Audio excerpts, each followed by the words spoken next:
Hai, hello, salam sejahtera Malaysia. Selamat datang ke channel Fels Lifestyle. Terima kasih kerana terus setia dan terus bersama. Kepada yang baru di dalam channel ini, selamat bergabung. Saudara-saudara, banyak saja bentuk serangan terhadap Anwar. Kritikan, kecaman, makian terhadap PMX. Tapi saya rasa PMX santai di posisi. Baru-baru ini Anwar digesa untuk letak jawatan kerana melibatkan isu Tita Edendum. Adalah yang berkata kerajaan dan PMX menyembunyikan Tita Edendum. Tapi berkaitan dengan ini Anwar sudah bersuara. Sebagai Perdana Menteri, banyak yang memberikan kredit kepada Anwar kerana tindakan Anwar adalah sangat tepat dengan tidak bersuara sebelum ini dan tidak melakukan apa-apa keputusan. Akhirnya Anwar Ibrahim membuat pengakuan. Tapi pengakuan itu menunjukkan jelas bahawa Perdana Menteri melakukan tindakan yang tepat berkaitan dengan Tita Edendum. Pada akhirnya saudara-saudara, selepas ada banyak serangan dan gesaan kepada Anwar untuk letak jawatan, ini satu lagi kejutan, tergamak adun PAS ini fitnah PM Anwar. Ulang sebut sampai 2 kali. Penyokong-penyokong Anwar yang menonton video ini, anda rasa kalau Anwar Ibrahim sebagai Perdana Menteri bertindak untuk saman adun PAS ini kerana memfitnah PM, agak-agaknya berapa saman yang perlu dikenakan? Mungkin kalau main cakap-cakap saja 10 bilion, 100 bilion, 10 juta, 100 juta. Kalau perkara ini akan membawa kepada kes mahkamah, bagaimana dengan adun PAS ini? Adakah beliau akan terus dipecat sekiranya didapati bersalah? Mungkin ditangkap masuk penjara? Tular sedutan video ceramah adun melor Wan Rohimi Wan Daud yang mengejutkan orang ramai apabila mengaitkan PM Datuk Seri Anwar Ibrahim. Menerusi petikan rakaman, peguam berkenaan difahamkan mengupas isu pengampunan terhadap Najib Razak yang sedang menjalani hukuman penjara 6 tahun sejak 23 Ogos 2022. Selepas disabitkan kesalahan menyeleweng dana RM 42 juta milik SRC International Sendan Berhad. Dia menganiaya seorang banduan yang telah diberi pengampunan, padahal dia dulu banduan juga. Main XXX orang, bukan leke-leke, main XXX saudara. Tiada sejarah pemimpin kita, tapi ada orang angkat jadi PM. Nak buat macam mana? Kata Wan Rohimi sebanyak 2 kali mengulang tuduhan main itu. PAS dilihat galak menunggang kes Najib sehingga tergamak melemparkan fitnah terhadap Anwar. Selain mempersenda kerajaan Madani, malah PAS ada sahaja dalil untuk Najib, untuk kempen solidaritinya bersama Najib. Sedangkan kurang 2 tahun lalu, Presiden Parti PAS, Tan Sri Abdul Hadi menegaskan tiada pengampunan termasuk raja-raja dan ketua negara untuk pesalah. Saudara-saudara, berkaitan dengan ini, apa komen anda? Hai, hello, salam sejahtera Malaysia. Selamat datang ke channel Fels Lifestyle. Saudara-saudara, apa-apapun isu yang berlaku di Malaysia pada ketika ini menjadi perbualan ramai orang, terutamanya daripada penyokong-penyokong Najib Razak berkaitan Tita Edendum, dan yang terbaru isu berkaitan dengan sandwich ham. Saudara-saudara, Ketua Pemuda UMNO Dr. Akmal Saleh ada menyebut ataupun ada membuat kenyataan bersuara berkaitan dengan perkara ini, dan akhirnya ada tindakan lanjut dilakukan, dan ramai yang memberikan kredit kepada Dr. Akmal Saleh. Saudara-saudara, berkaitan dengan 2 isu yang panas pada ketika ini. Pertama, berkaitan Tita Edendum, dan yang kedua berkaitan isu sandwich ham. Akhirnya kita menantikan, rakyat Malaysia menantikan apa kenyataan terkini ataupun pengumuman terkini daripada kerajaan. Akhirnya dalam satu kenyataan daripada salah satu menteri di dalam Kabinet Perpaduan, Fahmi Fadzil, Kabinet tak bincang isu titah edendum sandwich ham. Menteri Komunikasi Fahmi Fadzil berkata, Kabinet belum membincangkan perintah sekatan berkaitan dengan titah edendum yang mengarahkan Najib Razak menghabiskan baki hukuman penjara di rumah. Nah, ini menjadi persoalan lah terutamanya kepada penyokong Najib. Mungkin ada yang tertanya-tanya, bila Najib bebas, adakah kabinet kerajaan hari ini menyokong untuk Najib dibebaskan ataupun tidak menyokong? Sedangkan di dalam kabinet perpaduan terdapat Menteri UMNO.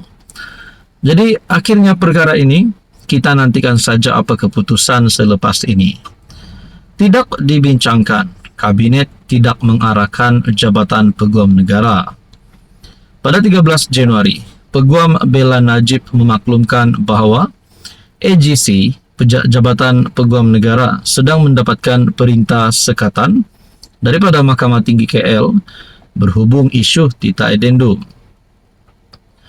Menteri di Jabatan Perdana Menteri Undang-Undang dan Pembaharuan Institusi Azalina Othman berkata, tidak sepatutnya ada perintah sekatan membincangkan semakan kehakiman berkaitan titah edendum.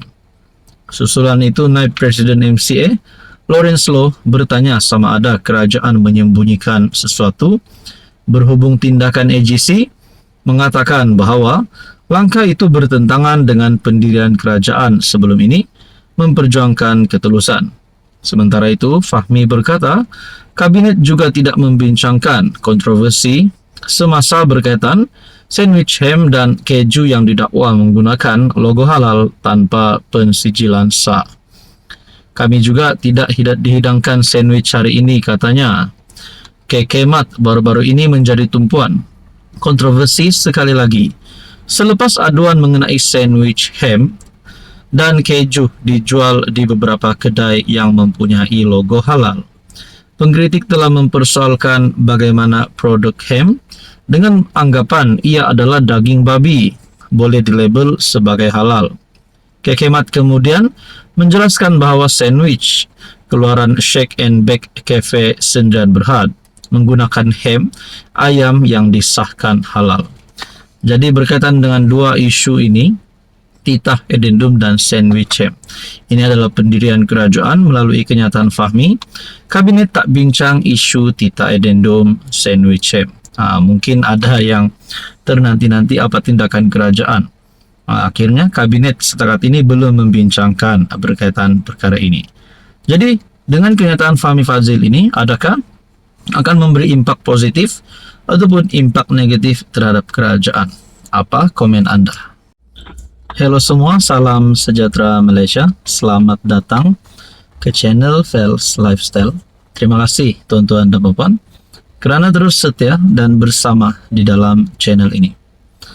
Saudara-saudara, sudah pasti kepimpinan daripada pembangkang, kepimpinan daripada PAS ataupun Perikatan Nasional dan khususnya daripada pembangkang, ada saja cara mereka untuk menjatuhkan Anwar, menjatuhkan kerajaan.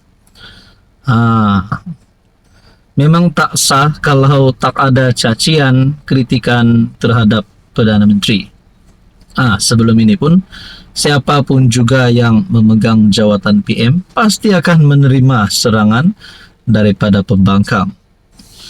Baru-baru ini dalam satu kenyataan daripada kepimpinan PAS melalui Fadli yang mencabar DAP jawab mengapa Guan Eng tiada dalam kabinet Anwar. Saudara-saudara, kenapa PAS ni tak puas hati kah kalau kepimpinan tertinggi DAP, pengurusi DAP sendiri, Lim Guan Eng, tidak ada dalam kabinet? Kenapa PAS mahu Lim Guan Eng masuk dalam kabinet? Jadi menteri apa? Cuba penyokong-penyokong PAS ataupun kepimpinan PAS bagi detail sikit, bagi sedikit detail kenapa mempersoalkan Guan Eng yang tiada dalam kabinet. Kenapa mereka mahu Guan Eng jadi timbalan Perdana Menteri kah? Mereka mahu jadikan Lim Guan Eng jadi Perdana Menteri ataupun mana-mana menteri di dalam kabinet hari ini. Saudara-saudara, Ketua Penerangan PAS Ahmad Fadli Syari mencabar kepimpinan DAP untuk menjawab mengenai ketiadaan pengerusi parti itu, Lim Guan Eng dalam barisan kabinet pimpinan Anwar Ibrahim. Sedangkan DAP dan juga PKR di dalam Pakatan Harapan ini, kita dengar-dengar tiada pun isu antara Anwar sebagai pengurusi PH sebagai presiden PKR dan bersama-sama dengan pengurusi DAP Lim Guan Eng. Tiada pun isu mereka. Kenapa tiba-tiba PAS nih nak ambil berat, nak ambil tahu pula, nak mempersoalkan kenapa Lim Guan Eng tiada dalam kabinet. Menerusi satu hantaran DFB, ahli parlimen Pasir Mas mempersoalkan jika Lim Guan Eng yang sebelum ini adalah juga setiausaha agung DAP selama 2 penggal tidak layak. Terlanjur bicara hal ini, saya juga ingin bertanya, kenapa pemimpin hebat DAP, yaitu YB Bagan, yang juga pengerusi kebangsaan DAP, tiada dalam kabinet PMX? Beliau tidak layakkah atau pengerusi kebangsaan DAP itu jawatan yang kecil di sisi DAP? Alang-alang tepikain kita dijaga orang, apa salahnya kita pun bertanya hal tepikain orang lain.